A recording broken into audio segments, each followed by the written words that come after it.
Oferecimento.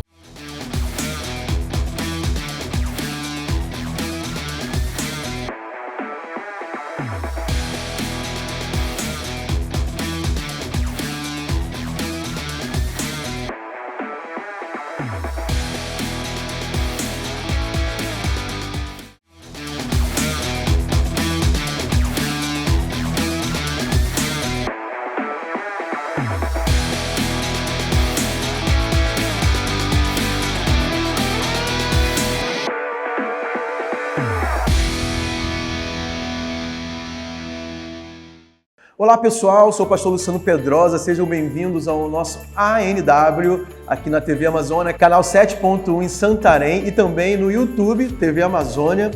Nós estamos numa sequência de programas muitíssimo especiais com o pastor Nilton e a pastora Cleuci Cordeiro. E na semana que passou nós tivemos a primeira parte e hoje nós teremos então a segunda parte desse bate-papo poderoso que tem nos abençoado poderosamente. Então, primeira coisa, eu quero fazer alguns pedidos para você. Se você está no YouTube e não é inscrito no canal, se inscreva no canal, curta, comente e compartilhe para que mais pessoas, além de você, sejam tocadas por essa programação.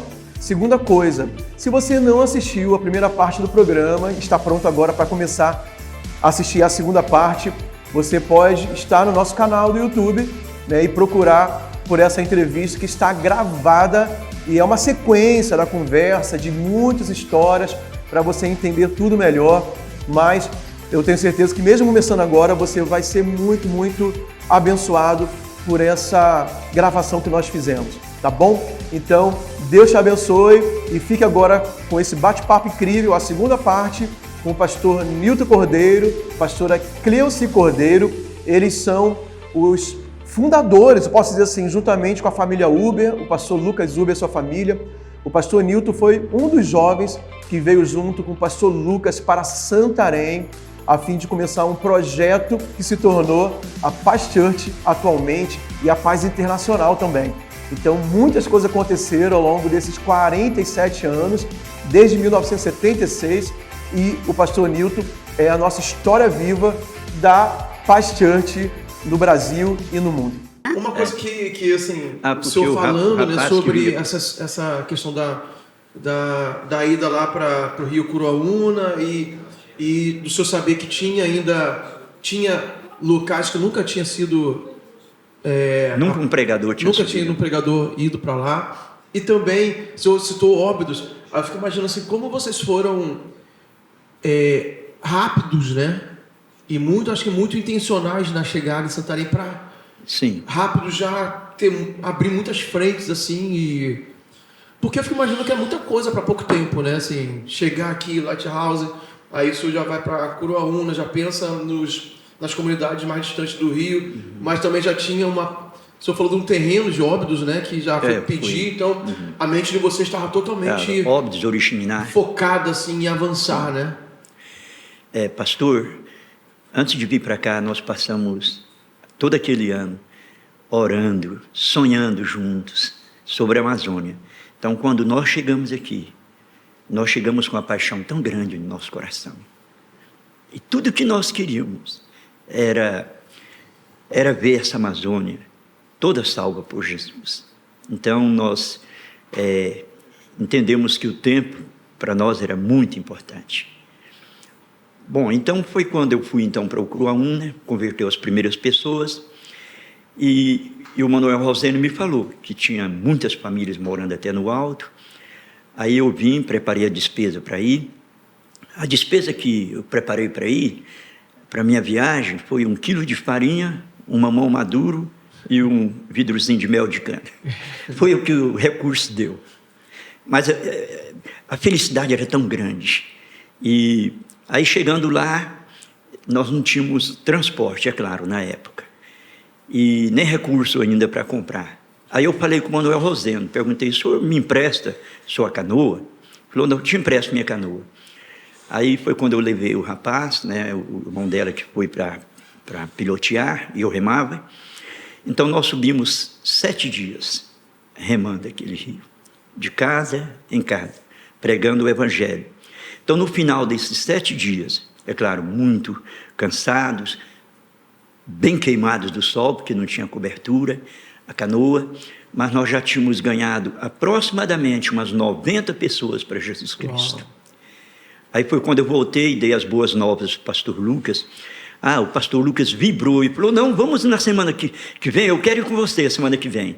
Aí ele conseguiu um recurso e comprou um casco de alumínio, um motorzinho, e fomos para lá. E aí até nós começamos, eu e ele, no lugar onde nós tínhamos parado, né, de lá para cima. E, inclusive, no perímetro até onde eu cheguei na primeira viagem, foi nesse perímetro que converteu o Evaristo. Uhum. Ganhamos o Evaristo para Jesus. Aí de lá, com o pastor Lucas, fomos até um lugar chamado Cachoeira do Aru. O Evaristo ainda está vivo? Faleceu ano passado, né, Cleo? Tem 3 anos que ele já faleceu. Uhum. É isto.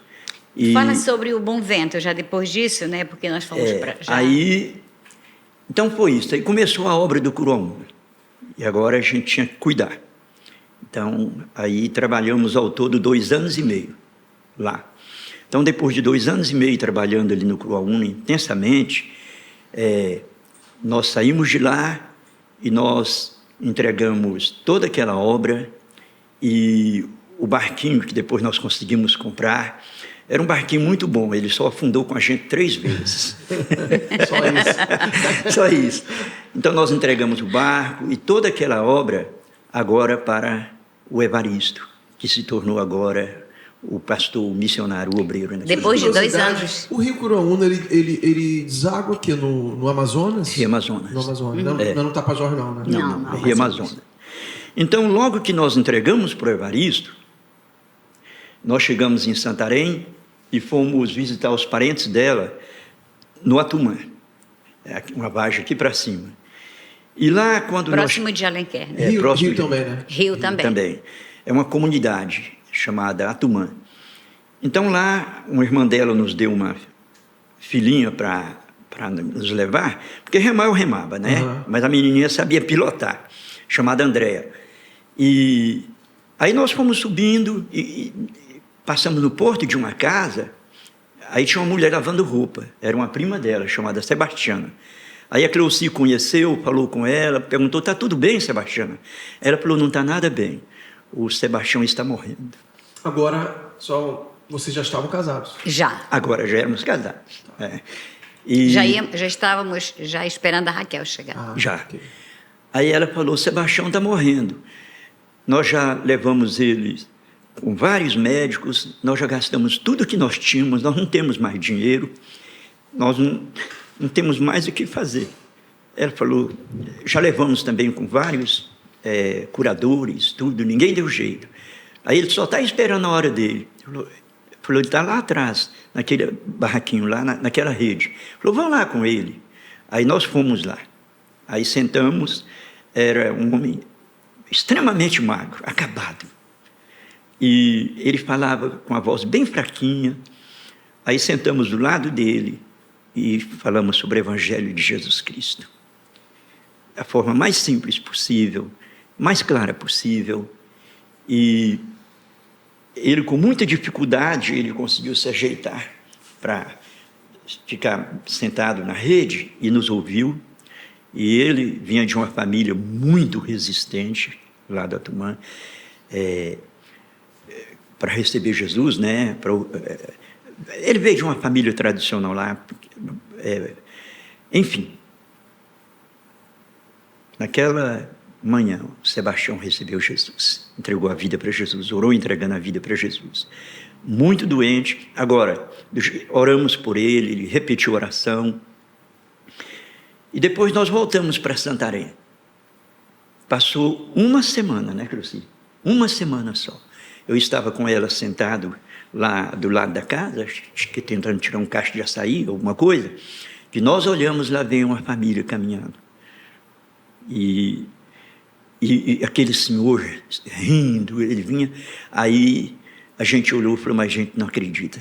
Aquele é aquele homem, o Sebastião, pastor completamente restaurado. Deus fez um milagre em uma semana. Aquele homem completamente restaurado, veio sorrindo. Aí eu olhei para ele, não acredito que o senhor é aquele homem que nós falamos lá na Tumã. Ele falou, sou eu. E nós viemos aqui para vocês verem e para contar para vocês o que Deus fez na minha vida. Amém.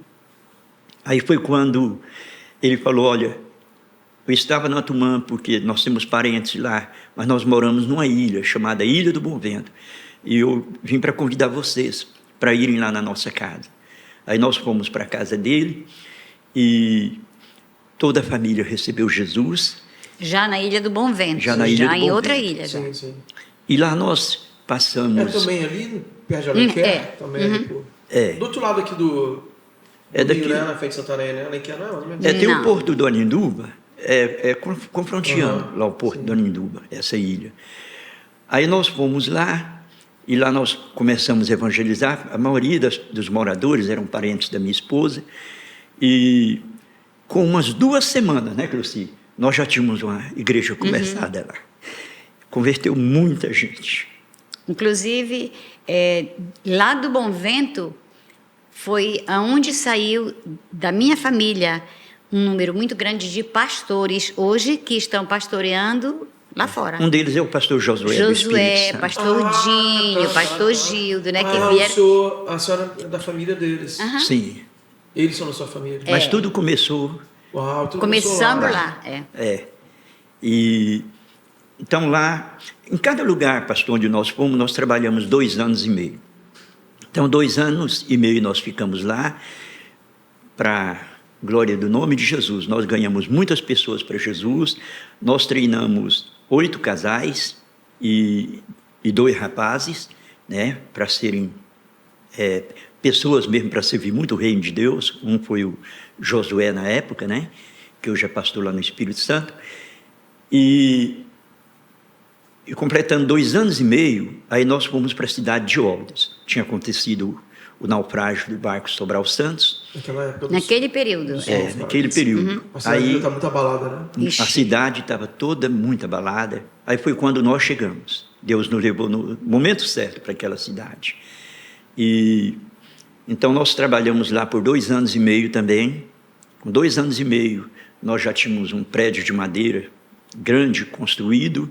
Nós tínhamos várias pessoas treinadas e tínhamos uma igreja com mais ou menos, acho que umas 120 pessoas. Né? 120 e tinha 4 trabalhos missionários já em Já 2 anos começaram. e meio, porque nós tínhamos uma meta, né, de ficar 2 anos e meio em cada lugar. Então, em cada lugar nós treinávamos um obreiro. Esse período já era mais ou menos combinado com a liderança de vocês? Na verdade, não. Isso foi Foi- nossa família, eu e ela. Entre vocês. Entre nós. Então, naquele período, nós começamos a igreja de Oriximiná, começamos a igreja de Alenquer, começamos a igreja da Vila Socorro, no Lago Grande. Que são igrejas muito fortes até hoje, né? Todas Pra elas, glória de muito Deus, fortes. todas. A de Alenquer, inclusive, pastor, toda quinta-feira, eu tinha uma motinha, era uma TT 50 que o pastor Lucas me deu quando eu estava em Óbidos.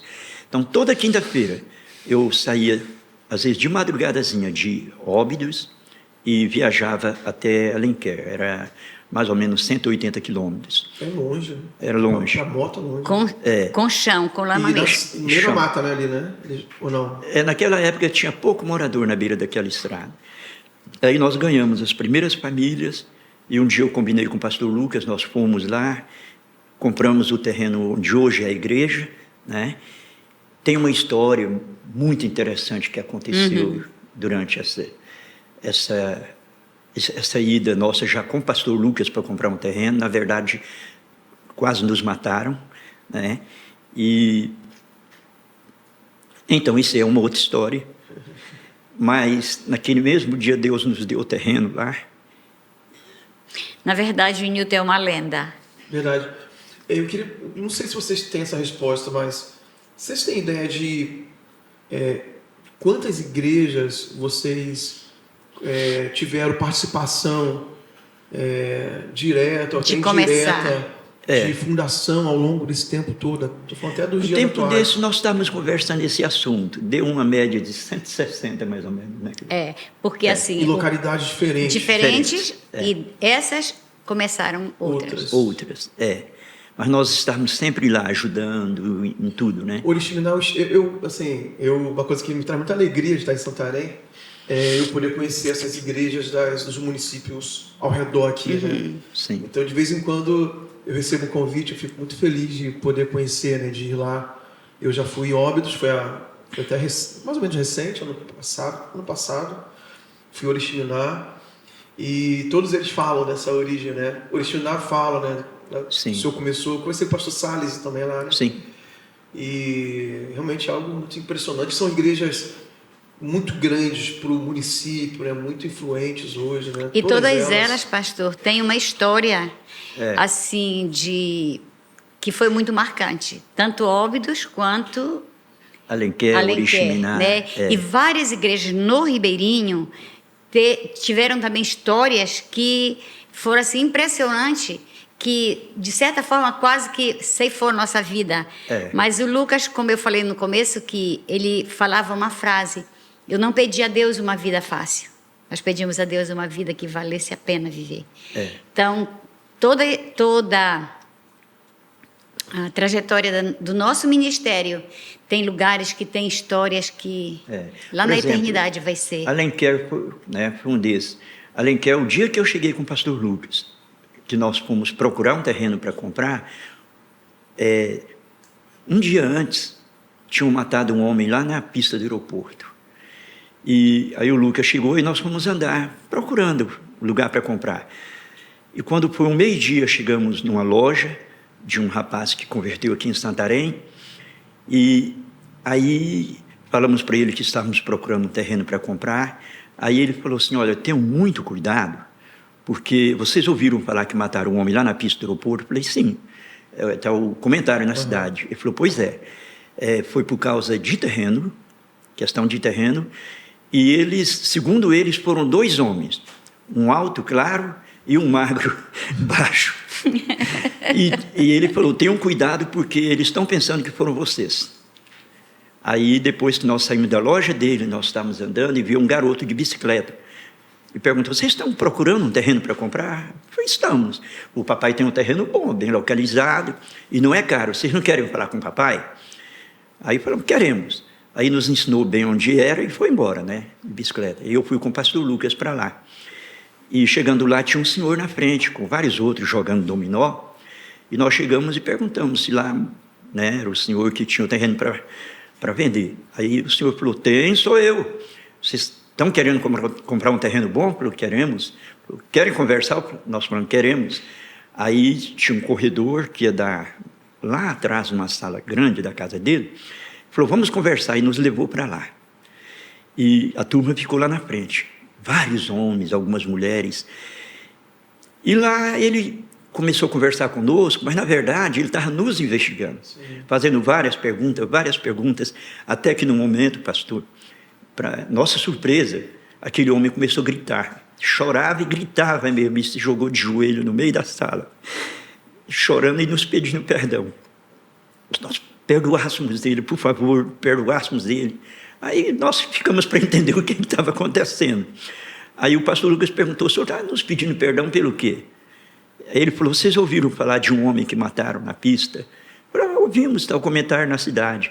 Ele falou: pelas referências, né, são vocês, né? Parece muito com vocês. E ele falou: olha, eu estou desesperado, moço. Eu estou com minha filha doente no hospital em Santarém, minha filha não está bem, e mataram meu irmão aqui. Ele falou: eu vim para cá, eu estou desesperado. Aí ele puxou o revólver. Eu estou com isso aqui, eu quero disparar na cabeça de quem matou meu irmão. E ele falou: me perdoe, eu fiz uma má ideia sobre vocês. Aí a esposa dele, quando viu ele chorar, veio e perguntou: bem, o que está acontecendo? Ele falou: minha filha, nós usamos de má fé com esses homens. Não são eles, não. Né? Não são eles, são pastores.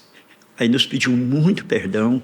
Era um homem de bom coração, mas que estava machucado. Machucado, Aí nós saímos até na frente, o pastor Lucas pegou as informações da filha dele, que estava no hospital aqui, né, para ir visitar com o pastor e Cristina. E quando nós saímos na frente, e íamos caminhando, nós escutávamos as pessoas falar, perguntando para ele: mas vocês vão deixar ir embora? Vai deixar os homens embora? Aí ouvimos que ele falou: não, nós usamos de má fé. E não são eles, não. Né? Então, convivemos com essa situação. E saindo de lá, nós não andamos muito, aí vimos um terreno lá com a casinha, falamos, vamos perguntar aqui, e perguntamos se estaria de venda, o homem falou, está de venda. Entramos, conversamos, deu certo, compramos o terreno, é onde hoje é a igreja de Alenquer. Pastor Ting, assim, queria estender tanto, né? Mas eu vou estender um pouco mais. Vamos lá. Só que eu vou pular algumas porque a gente tem que fazer realmente vários programas e de repente a gente até marca, né? Para daqui a uns 2 meses a gente voltar e gravar de novo, né? Com certeza, assuntos, né? Estamos à disposição. Eu queria perguntar, que eu acho que é um assunto muito importante, né? Quando o pastor Paulo, Jeff, a pastora Rebeca vieram aqui já no programa para gravar, foi um assunto que a gente perguntou, que sempre é muito emocionante e importante para a nossa história, né? A história da Paz Church. Eu acho também quando o pastor Abe também gravou com a gente, acho que ele citou também, sobre o falecimento do pastor Lucas. Sim. Assim, como foi para vocês, né, a notícia e o impacto, né, dele ter falecido aos nossos olhos tão jovem, né? Sendo o grande líder visionário de tudo isso que nós vivemos até hoje, e ele estava atuando, né, com tudo naquele tempo, e foi uma fatalidade, foi um acidente, né? Acho que ninguém esperava que isso fosse acontecer, e vocês com essa história toda construída desde o início, deve ter sido muito sentido, né? Eu queria que vocês dessem a impressão que vocês sentiram e toda essa carga emocional, talvez, né? Sim. Como vocês olharam para o futuro a partir dali?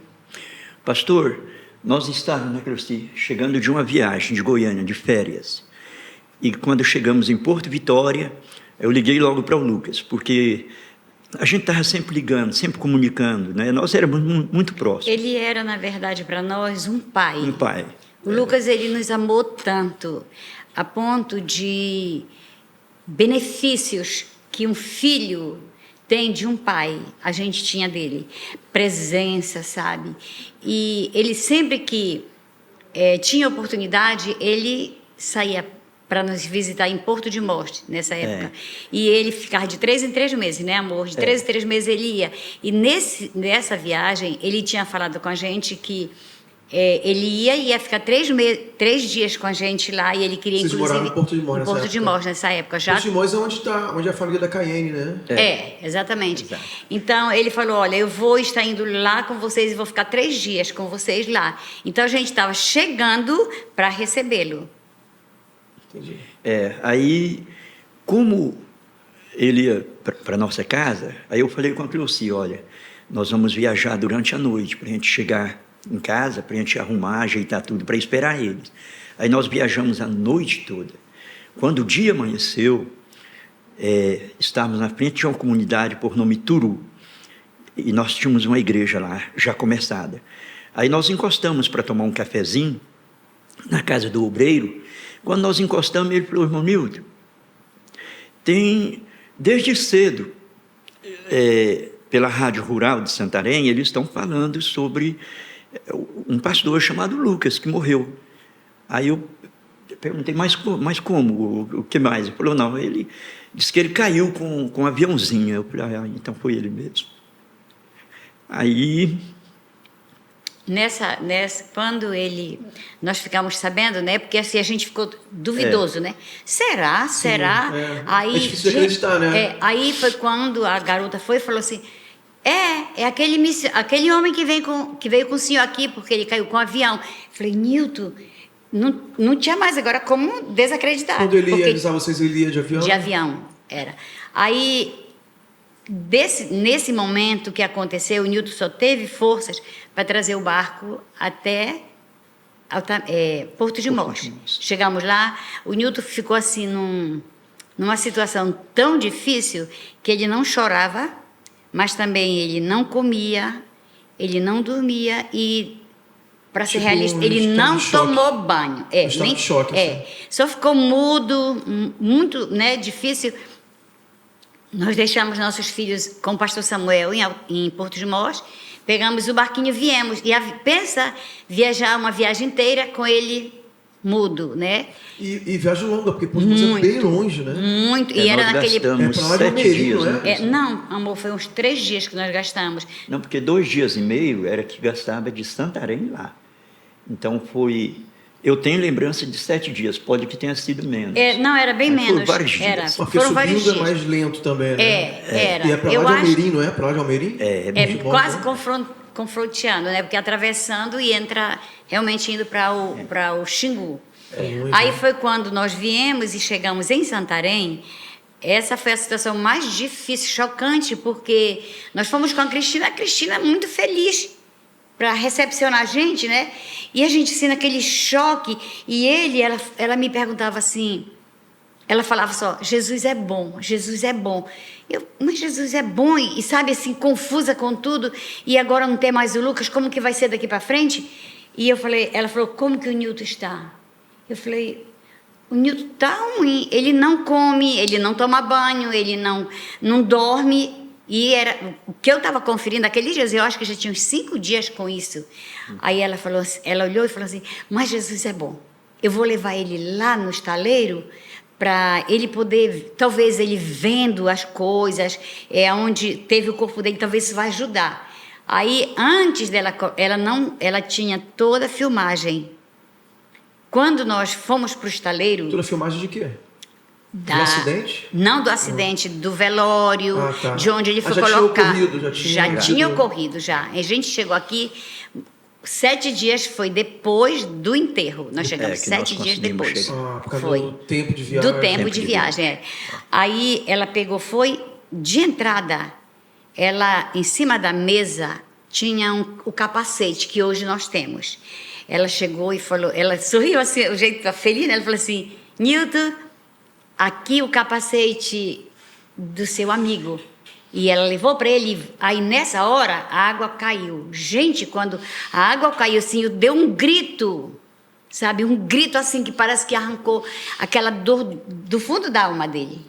Aí ele pegou o capacete, eu olhava ele, até os cabelos, dá vontade de chorar agora. Era água do rio ainda? Era. Até os cabelinhos dele estavam lá grudados naquela parte, na grade rachada do capacete. Era. Aí ela falou assim, foi lá no chão, pegou o par de sandália grande, né? Que ele tinha o pé grande, mas o americano usa bem maior. Ela falou, essas aqui são as sandálias do seu amigo. Gente, cada coisa que ela falava era assim parece que era arrancando coisa dele, sabe? E ele chorava, não era só choro, era grito que ele dava, sabe, de dor. Aí ela levou finalmente ele no quarto onde estava o carpete, que colocaram o corpo dele. E ela falou, e ela tinha coragem de fazer aquilo assim, sorridente, sabe, transmitindo pra gente uma força sobrenatural. Falou assim, bem aqui, isso aqui foi sangue que saiu do crânio dele. Aí ele ajoelhou, sabe? Foi uma atitude assim de se livrar, sei lá, da dor. Ele beijava, sabe? E chamava por ele, Lucas, Lucas, meu amigo, você me deixou. Sabe? Então, pra gente, no momento ali, era algo tão forte, porque a gente estava se sentindo como estivesse desamparado de um pai, porque o Lucas era um verdadeiro pai. Mas louvamos a Deus que, depois disso, ele teve a graça, né? A graça, e a pastora Rebeca, com o pastor Paulo, eles nos amaram tanto, tanto, né, amor? Sim. Que assumiram essa paternidade.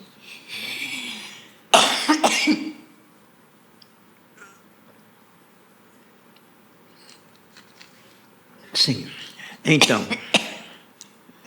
aí naqueles dias, houve uma reunião aqui em Santarém, e nós, com vários outros missionários também, né? E então, juntos, todos nós decidimos, né, que todos nós decidimos que nós iríamos continuar tudo que ele tinha começado, e ninguém ia parar, e foi o que todos nós fizemos. Então a gente continuou com muito amor, com muita paixão, e Deus nos deu o pastor Paulo, a pastora Rebeca, né, como os novos líderes. E, enfim, aí depois nós viemos para cá, de mudança depois de um tempo, e quando nós chegamos, aí nós assumimos as igrejas do Planalto, aí passamos a cuidar das igrejas do Planalto. Quando foi um dia, o pastor Geraldo chegou em casa e perguntou: vocês dá conta de cuidar também do Largo Grande? E damos. Aí passamos a trabalhar na região do Largo Grande e no Planalto. E até hoje estamos aí, no Ribeirinho, né, Planalto, implantando obras. Eu lembro que naquela época, quando nos deram como responsabilidade o Planalto e o Ribeirinho, ao todo, parece que era uma média aproximada de umas 90, acho que não dava 90 igrejas, né, Cristina? Não, acho que era mais 65 igrejas. 65. E para a glória de Jesus, esse ano nós chegamos agora a 315. Né? Para a glória de Jesus Cristo. Eu lembro que uma coisa, desculpa, amor, era que naqueles momentos difíceis de dor, ele era um grande visionário, o Lucas. E ainda muito jovem, eu tinha só 18 anos, e ele 23, eles nos levaram para lá onde é o Shalom. E sentado lá na praia, ele começava a falar sobre como nós íamos crescer tanto e que nós íamos encher, né, as comunidades com igrejas. E falou, logo vai ter aqui, vai estar cheio de frotas de barco. Pastora, traz o microfone para a senhora. Frotas de barco, né? E nós vamos fazer toda a diferença. Então, quando agora o nosso pai espiritual foi embora para casa, deixou tão, assim, como se fossem duas crianças, né? Diante de um ministério tão grande que seria missões. E a gente pensava, e agora? E era a pergunta que fazia, e agora? E agora? Entende? Então, mas eu louvo a Deus porque exatamente depois que ele foi, a semente foi plantada. E quando uma semente é plantada, ela precisa morrer, né? Para ela depois nascer, crescer e dar muitos frutos. E hoje nós vemos isso. Valeu a pena o Lucas ter ido ainda muito jovem, porque nós aprendemos, tão jovem também, receber essa tão grande responsabilidade, né, amor? Inclusive, pastor, dentre as muitas histórias, muitas coisas que aconteceu, na última vez que ele tinha ido, ele foi para nos ajudar a procurar um barquinho que tinha sumido. E aí eu procurei com ele em todos os lugares, subimos até Montes Dourados. Aí ele me convidou para ir para a região de Breves.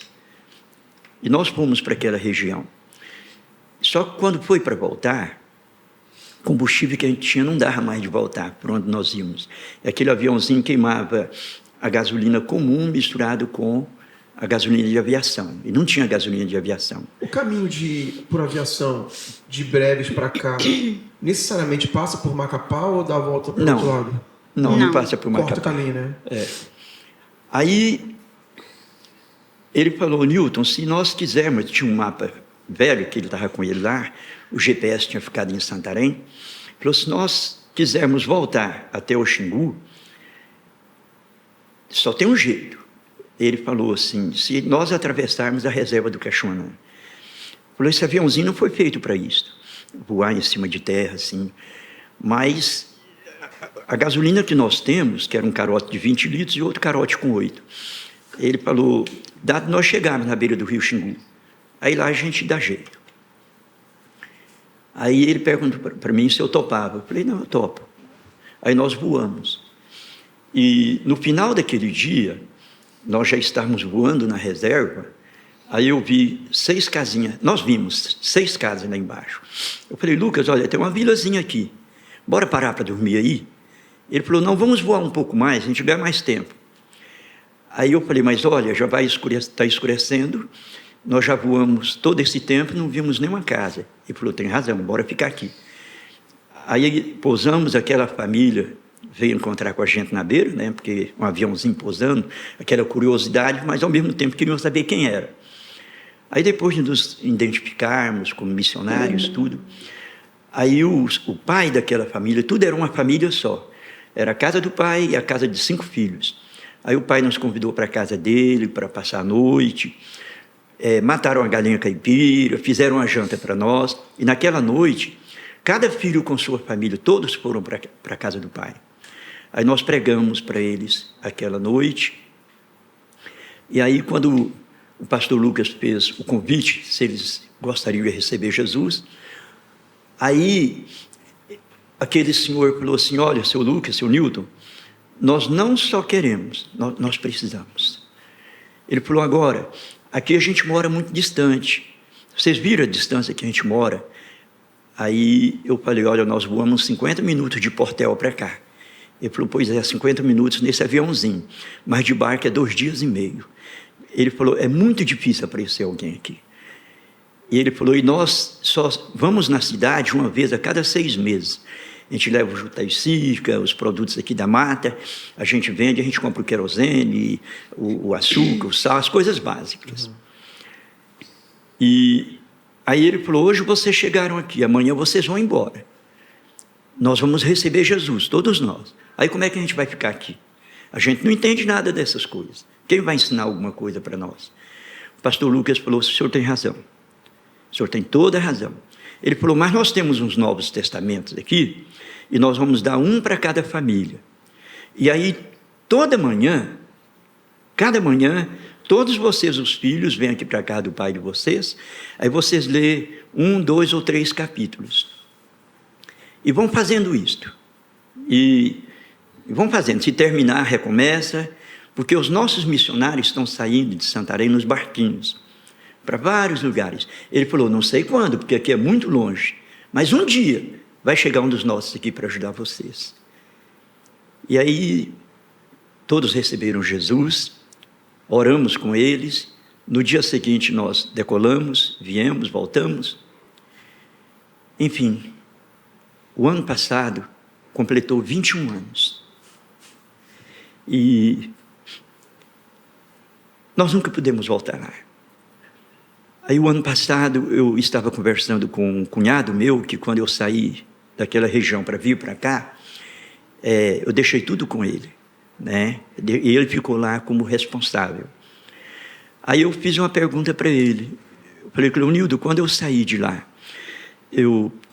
nós treinamos você com sua esposa, nós entregamos 17 igrejas para vocês. Quantas são hoje? Ele falou, hoje são 72. Louvei muito a Deus, né? Pensei mais uma vez, valeu a pena. E aí eu contei essa história que eu estou acabando de contar para você e para todos que estão nos ouvindo. Eu contei essa mesma história para ele, sobre essa família. E ele ouviu com atenção. Quando eu terminei, ele falou, agora me ouça que eu tenho uma história para te contar. Ele falou, olha, nesse ano passado agora, eu estava viajando de Macapá para Portel, de barco de linha. Ele falou, dormi, quando amanheceu o dia, eu sentei na minha rede para ler a Bíblia. Quando eu peguei minha Bíblia para ler, 2 homens que estavam mais próximos, cada um puxou um banquinho e veio sentar perto de mim. E perguntaram se eu era evangélico. Eu falei, sim, eu sou um pastor. Aí um deles olhou e falou, o senhor é um pastor? Eu falei, sou. Por que o senhor pergunta assim? Ele falou, não, sabe o que é? É que há 20 anos atrás, mais ou menos, ele falou, 2 homens pousaram no porto da nossa vilazinha, num aviãozinho. E eles dormiram lá, na casa de meu pai. E todos nós recebemos Jesus. E no dia seguinte, quando eles estavam para voltar, eles deram um Novo Testamento para cada uma das famílias. E nos pediu para cada manhã reunir na casa de meu pai e a gente ler alguns capítulos daquela Bíblia. Ele falou, esse ano, pastor, está completando 20 anos que a gente vem fazendo isso. que cada dia a gente reúne na casa do meu pai para ler a Bíblia. Ele falou, só que daquele tempo para cá, nossos filhos cresceram, aí pessoas começaram a chegar, e nossos filhos se casaram, outras pessoas chegaram. Ele falou, hoje é uma comunidade grande, chamada Só Deus. Foi o nome que nós colocamos, que eles colocaram, né? Ele falou, foi o nome que nós colocamos, Só Deus. E ele falou, e nós até hoje estamos esperando o socorro chegar. Aí meu cunhado olhou para eles e falou, olha, eles eram 2 homens, era um alto claro e um baixo magro. Falou, era esses mesmo, pousaram num aviãozinho lá. Falou, pois é, esse alto claro, ele era o nosso líder, o pastor Lucas. E esse baixo magro é meu cunhado. E ele falou, eu quero dizer para vocês que hoje o socorro chegou. Que bênção, né? Ele falou, nós temos uma igreja aqui em Portel, e a partir de Portel nós vamos agora dar cobertura para vocês. Aí, recentemente, meu cunhado me mandou uma informação. Ele falou, olha, o nome da comunidade é Só Deus, e o nome daquele obreiro, que é filho daquele homem, ele é conhecido como Soiá. Irmão Soiá. Então, a gente louva tanto a Deus, né? Porque Deus nunca fica sem testemunho. E Deus honrou as palavras que o pastor Lucas falou. São as palavras que não voltam vazia, né? Cumpre um propósito. É Né? verdade. É verdade. Pastor, última coisa para a gente finalizar. Assim, hoje vocês continuam na ativa, né? Depois de tanta história, tanto tempo, isso também nos impressiona muito, nos desafia, né? Ver a disposição e essa paixão que continua acesa no coração de vocês, né? Amém. Mesmo com o tempo, com o cansaço físico é natural, né? Que o corpo sente, né? Sim. Mas vocês continuam apaixonados e sonhando e abrindo novas oportunidades para o reino de Deus. Amém. O que as missões, né? O senhor à frente do ministério ainda atualmente, quais são as frentes que estão sendo abertas e o que vocês têm ainda sonhado e vislumbrado para a gente avançar? Hoje, pastor, como eu falei, só nas comunidades ribeirinhas e do Planalto, junto, nós já estamos, eu falei 315, mas eu me lembrei, que teve pelo menos mais 6 outros lugares que foram começados. Então, estamos com 321. Só que ainda não está na estatística. Na estatística. Mas são 321 comunidades onde hoje nós estamos trabalhando. E eu dou muito graças a Deus, né, que nós estamos trabalhando com 23 casais, que cada um desses casais cuidam de uma quantidade de igrejas, dão cobertura, né? Se chama de área, né? Uhum. De áreas, São 20, ao todo são 24 áreas, né? Uhum. São 23 casais e tem um que é solteiro. E aí temos 5 distritos, né? Que dão cobertura para esses 24 casais. Os distritos têm relação com as células ou não? Não. É de missões? De missões. São 25. Bom, na verdade, todas as redes da cidade estão compromissadas com as missões. As redes de células. As redes de a células. Rede de células Uhum. de Santarém, né? Dá um certo apoio para vocês. As conferências. Mas então, nesse quadro que ele perguntou, nós temos 24 supervisores e sobre esses 24 supervisores nós estamos implantando, organizando 5 distritos, né, que dão cobertura para eles. Entendi. E nós temos treinado nosso filho Marcos, né, com a Hannah, para assumir. E esse eu confesso que é um dos meus maiores sonhos, ver eles assumindo, e eu quero ter o privilégio de servir como um dos obreiros dele. É o nosso sonho. Então, estamos aí, continuamos. Resta muito que ser feito ainda.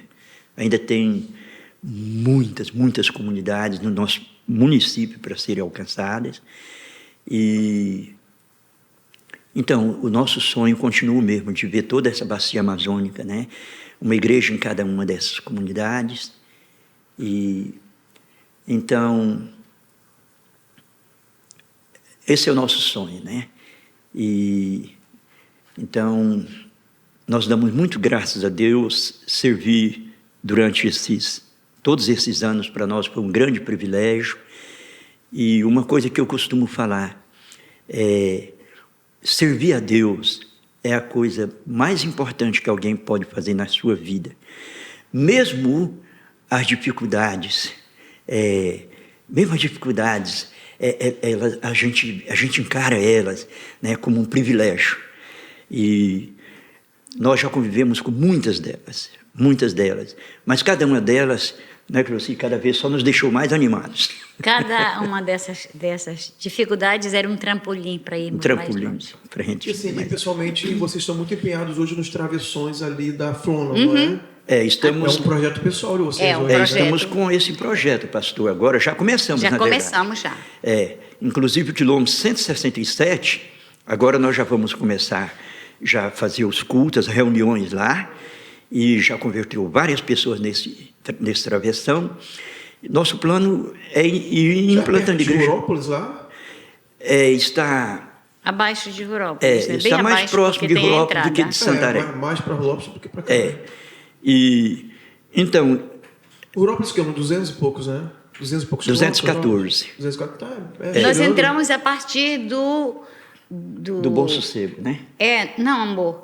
A partir da Curuaúna também é onde nós já estamos indo avançando. Estamos avançando, tanto na Santarém Cuiabá como na rodovia Curuaúna. De estradas. E então, de Santarém a Altamira, nós estimamos que tenha uma média de 83 a 85 travessões. São ramais que atravessam as estradas, né? Que é o lado que vai da Curuaúna, né? Não. Esse caminho, não? Não. Curuaúna está nesse sentido, então só na Santarém Cuiabá. Tá, na Cuiabá. De Santarém. Porque tem um caminho para Altamira, mas lá, né? Porque os dois, eles dão sentido à esquerda. Eles convergem em algum lugar. Em Uruará eles vão se encontrar. Inclusive, no sentido Curuaúna, nós já começamos uma obra no Beiradão e já temos, a partir do Beiradão, nós já estamos lá numa vila chamada Vila Nova, uma igreja muito abençoada lá, né?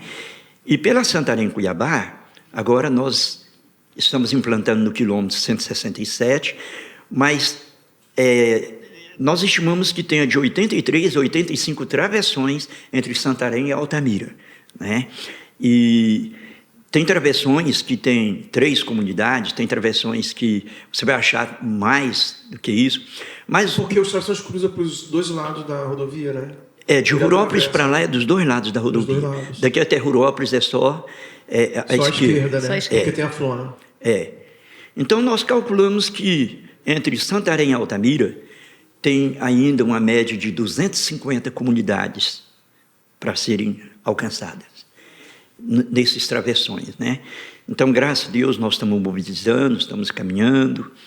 E chegando em Uruará, tem um travessão que vai até na beira do rio Iriri. Então, tem várias comunidades nesse percurso, e quando chega no rio Iriri, em época de enchente, o rio é navegável e vem dar numa comunidade indígena chamada Curuá, já a 100 quilômetros da rodovia Santarém-Cuiabá. Então, lá nesse Curuá, nós já estivemos pela Santarém-Cuiabá, o povo lá nos recebeu muito bem, eles estão nos pedindo que, por favor, a gente vai colocar uma igreja lá para eles, e o filho do chefe, já, graças a Deus, com a família, eles já são membros da nossa igreja Novo Progresso. Aldeia indígena. Então, o filho do chefe, né, com a família, são membros da igreja Novo Progresso já, e tem um outro casal também de lá dessa Vila Curuá que já está congregando no Novo Progresso. Então, tem uma infinidade de comunidades para ser alcançadas, tanto no Planalto como no Ribeirinho. né? Sempre resta muito o que ser feito. E continuamos animados. E estamos muito A animados. idade eu sei não disso. nos abate, né? Isso Só que- temos muito animado para fazer enquanto a vida há esperança, né? E eu creio assim que nós podemos agora fazer muito mais do que nós já fizemos antes. Amém. Um dos nossos maiores sonhos, pastor, é poder ver o Marcos com a Hannah, né? O Lucas está ajudando demais com a Ruth O também. Lucas tem o Paz Aviation, né? O Ministério de Aviação da nossa igreja, das missões é incrível. Além disto, ele ajuda da cobertura no Lago Grande, que depois da morte do pastor Rosmar, precisava uma figura masculina. Então, o Lucas... O pastor Dedé está lá, mas precisa... Eles estão indo mais para lá. Então, eles dão cobertura lá, e eles agora estão muito animados para começar 2 igrejas no Rio Curuaúna, onde nós começamos, né? E, inclusive, se ele não tiver um outro plano e tudo der certo, talvez eu faça um voo com ele amanhã para lá, né? Quero mostrar para ele as comunidades que ainda não têm igrejas lá, e ele está muito animado para completar aquilo que eu comecei. E a Raquel pastoreando Pasquides, né? Que está sendo, meu dos Deus. ribeirinhos, né? Hoje está com mais de 290 células infantis Muito. aí nas Tem sido comunidades. maravilhoso. Está um trabalho assim maravilhoso, né? Graças a Deus. Glória a Deus. Mas sempre resta Joey muito o que também. ser feito. E por isso oramos para que Deus levante mais obreiros. Pastores, para a gente finalizar, pode ser os 2, né? Um de cada vez. Deixa uma mensagem para a gente finalizar para a nossa audiência. O que tiver no coração de vocês, né? Acho que é tão importante a gente saber, né? E receber aquilo que está no coração de vocês. Eu creio que está abençoando tanta gente. E essa mensagem final sempre é mais, além de tudo, é muito impactante, né? Pastor, a minha mensagem final é esta. Eu tenho falado em muitos lugares que ainda resta muito o que ser feito. E o que foi feito até agora é só o começo. Então, eu tenho falado que tem muita coisa importante que as pessoas podem investir sua vida, seu tempo aqui. Mas tem muita coisa em que as pessoas investem o seu tempo, suas energias, seus recursos, que se tornam...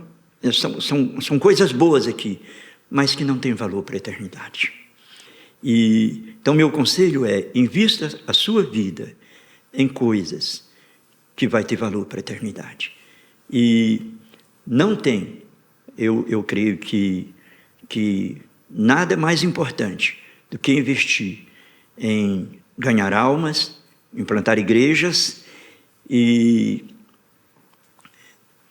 como o pastor Lucas dizia assim, ele falava, ajunte um tesouro para quando você chegar lá, você poder desfrutar dele para toda a eternidade. E esse tesouro nós ajuntamos enquanto nós estamos aqui. Então nós temos que aproveitar os anos da nossa vida, mandando materiais para o céu.